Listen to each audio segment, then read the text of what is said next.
ভারতীয় জনতা পার্টির নীতি হল সবকা সাথ সবকা বিকাশ। যারা ভারতীয় জনতা পার্টিকে সমর্থন জানিয়ে ভোট দিয়ে রাজ্যে ও কেন্দ্রে ক্ষমতায় এনেছে এবং যারা ভারতীয় জনতা পার্টিকে ভোট দেয়নি তাদের জন্য এই সরকার।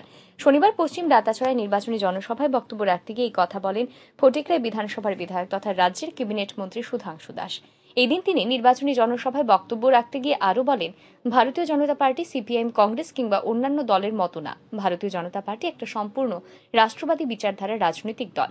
এই দলের নীতি হল সবকা সাথ সবকা বিকাশ, অর্থাৎ সবকা সাথ সবকা বিকাশ নীতিতেই সরকার পরিচালনা করতে হবে আমাদের।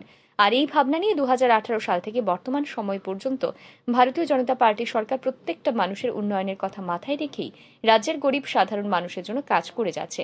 আর এর জন্য রাজ্যে এখন বিরোধীরা প্রার্থী পর্যন্ত দিতে ব্যর্থ হচ্ছে, কেননা মানুষ এখন তাদের সঙ্গে আর নেই। মানুষ এখন উন্নয়নের নিরিখেই ভারতীয় জনতা পার্টির পক্ষে এগিয়ে আসছে। তার কথায় ভারতীয় জনতা পার্টি একমাত্র দল যে দল মানুষের জন্য মানুষের উন্নয়নে কাজ করে যাচ্ছে। सरकार इनके लिए भी है, जिन लोगों ने हमको वोट नहीं भी दिया होगा सरकार उनके लिए भी है।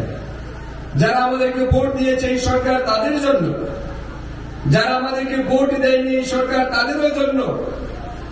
এবং ভারতীয় জনতা পার্টির নেতৃত্বরা প্রধানমন্ত্রী আমাদেরকে বলে দিলেন যে ভারতীয় জনতা পার্টি দল না সিপিএম এর মতো না কংগ্রেসের মতো এটা সম্পূর্ণ আলাদা একটা রাষ্ট্রবাদী বিচারধারা রাজনৈতিক দল। আমাদের নীতি হচ্ছে সবকা সাথ সবকা বিকাশ। অতএব এই সবকা সাথ সবকা বিকাশের নীতিতে আমাদের সরকার পরিচালনা করতে হবে। এই ভাবনা নিয়ে 2018 সাল থেকে এখন পর্যন্ত ভারতীয় জনতা পার্টির সরকার প্রত্যেকটা মানুষের উন্নয়নের কথা মাথায় রেখে আজ রাজ্যের গরিব মানুষের উন্নয়নের জন্য কাজ করছে। পাশাপাশি এদিন তিনি কংগ্রেস বিধায়ক সুদীপ রায় বর্মনেরও তীব্র সমালোচনা করে বলেন, ভারতীয় জনতা পার্টিতে তিনি যখন স্বাস্থ্যমন্ত্রীর দায়িত্বে ছিলেন সেই সময় তিনি জিবি হাসপাতালে বিভিন্ন জিনিস কেনার নামে প্রায় 40 কোটি টাকার দুর্নীতির অভিযোগে তৎকালীন মুখ্যমন্ত্রী বিপ্লব কুমার দেব সুদীপ রায় বর্মনকে স্বাস্থ্যমন্ত্রী থেকে বরখাস্ত করেছিলেন।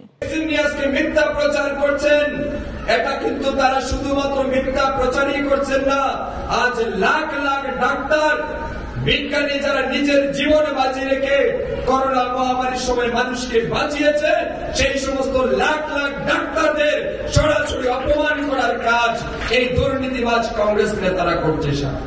মানুষ জানে না, আমরা পাশের মানুষ, ফটিকরাইয়ের মানুষ জানে না।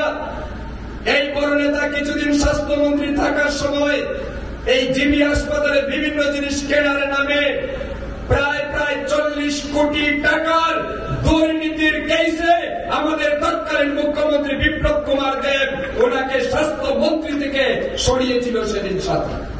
এই দিনের এই জনসভায় দলীয় কর্মীদের উপস্থিতি ছিল লক্ষণীয়। Bureau report, RE news.